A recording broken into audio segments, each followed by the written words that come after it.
will be House Minority Leader Republican John Boehner, who is live with me on the 50,000-watt front porch. Welcome to Central Florida, Congressman. Glad to have you with us now. Glad you'll be with us tonight. Bud, I'm looking forward to it tonight, and thanks for everything that you're doing to help tonight's event. And thanks for believing in the cause. There's a lot of frustration in America, and we've got to continue to encourage people to take a more active role in their government, because when the people are involved, they call the shots. What will your message be to the Tea Party gatherers, supporters who gathered tonight outside City Hall in the City Beautiful here? Well, I could name someone, but I guess the main message is, yes, we can. We can repeal this health care bill. We can stop the spending. We can get our country back on the right track.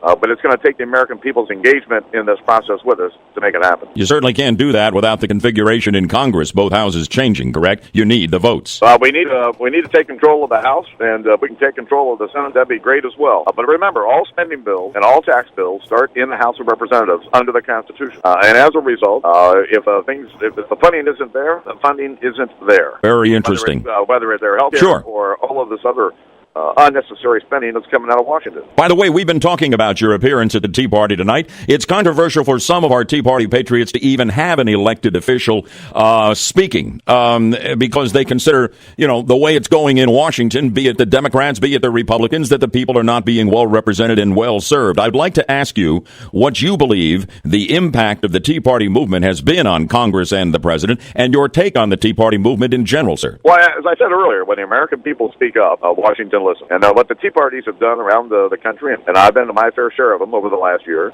they've engaged more people to take an active role. And I see this in district after district that I go to. There are a lot more people engaged. We're in the middle of what I'll call a political rebellion in America. And Thomas Jefferson 220 years ago said, a little rebellion now and then is a good thing for our democracy. And so the more, the merrier. What do you think the influence of the Tea Party movement over the last year plus since it was birthed has been on the Republican Party? Is it playing a significant role, as you observe it, in pulling it back to the right toward the conservative roots that it has forsaken in recent years?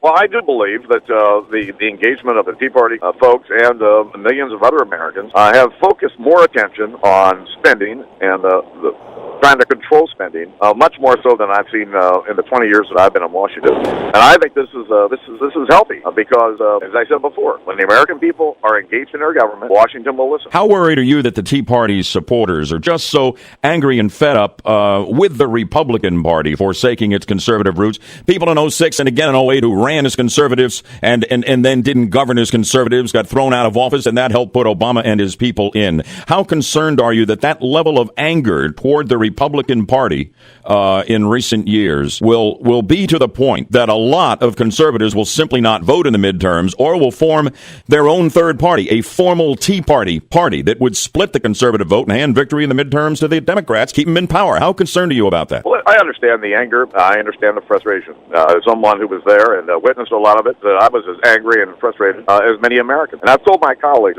Republican colleagues in the House over the course of the last year, and in fact, even beyond the last year, that the American people don't want to hear what we have to say. We have to prove to them by our action. And every Republican in the House voted against their stimulus bill twice. Every Republican voted against their budget twice. Virtually every Republican voted against cap and trade. And several weeks ago, when the health care bill was on the floor of the House, every Republican voted no. And so I think what we have to do is demonstrate to the Tea Partiers around the country and the rest of the American people that we are who we say we are. But I do understand the frustration. What we're going to try to do is to show people that we really did. We heard them loud and clear. We learned our lesson, and just watch what we do. By the way, I don't think John Boehner's ever been better than he was the night of the final vote on health care. I've got 30 seconds of you and a stem winder on the House floor. And look at how this bill was written. Can you say it was done openly?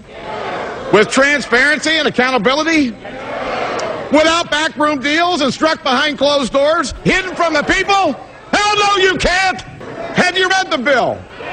Have you read the reconciliation bill? Have you read the manager's amendment? Hell no, you haven't! Congressman Boehner, can you promise me you'll bring some of that hellfire and brimstone to the steps of Orlando City Hall tonight when you speak at the We the People Tea Party? Well, I'm sure I'll have something to say. I got to tell you what, it was one of the most frustrating nights that I've seen during my political career. I wonder if you'd be kind enough to... Excuse me, Congressman, excuse me. I've got to hit a break. Can you stay with me a couple of minutes and continue on that front? We're back on with Congressman John Boehner, the House Minority Leader, who will be speaking at the We the People Tea Party I'll be emceeing tonight on the steps of Orlando City Hall. Patriots, we need you with us. Congressman, you were saying what a frustrating night it was when efforts to stop Obamacare went down on that historic vote in late March in the House. Take us back. Well, Bud, that night, the frustration I felt was greater than anything I felt during my years in this business.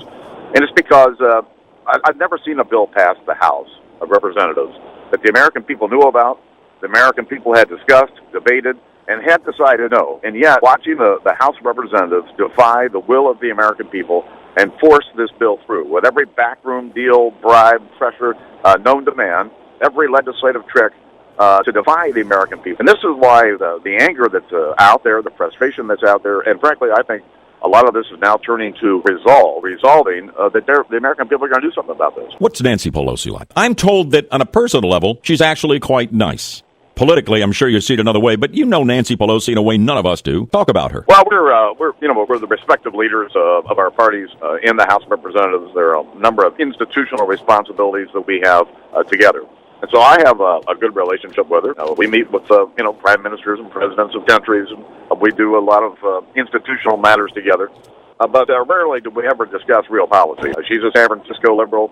I'm a common sense conservative from the Midwest, and there isn't much in common there. Let me ask you about President Obama. Obviously, you've had many close encounters with him. At the Republican conference in New Orleans, Newt Gingrich this past weekend called him the most radical president ever, and others have sized him up pretty much the same. A socialist, President Obama. What's your take on Mr. Obama? Well, Bud, if you remember during the campaign in 2008.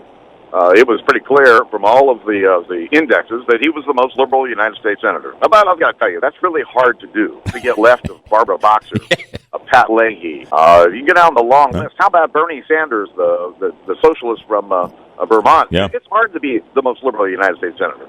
And I know I sit these meetings with him, and he's a nice enough man. He's certainly smart enough. But his agenda is opposite of everything that I believe. And, the other thing that you have to remember is that Ms. Pelosi, Senator Reid, President Obama, none of them have ever had a real job, much less ever run anything in the private sector.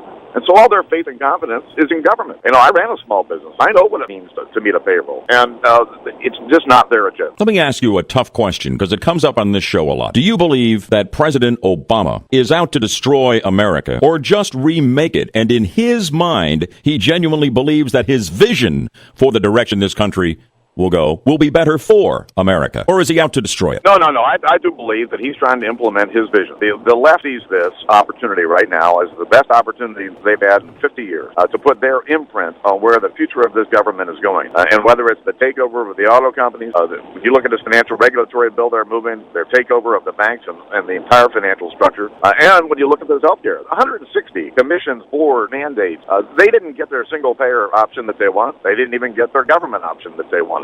But they got everything else in the entire bureaucracy that they need to control our healthcare system is all in place with the signing of this bill. That's why repealing this bill has to be our number one priority. In closing, Congressman Boehner, what will your message be for folks who are just getting on the line now and joining us during rush hour on this Monday morning? What will your message be at the We the People Tea Party tonight when you speak at 7 o'clock outside Orlando City Hall? We need to stay involved, and we need to get others involved. This movement, Tea Party movement around the country, have driven people out of their easy chairs, off of their couches, and into the street. And the more the American people get engaged, the more they decide what happens in their government. And so it's plain and simple. Stay involved, get others involved, let's grow this movement, and let's take our government back on behalf of the American people. House Minority Leader, Republican Congressman from Ohio, John Boehner, thanks for joining us here. Welcome to Central Florida. I will see you tonight at the We the People Tea Party. Looking forward to it. All right, sir. The Bud Man will be there, and we'll look for you. Thank you, sir, very much.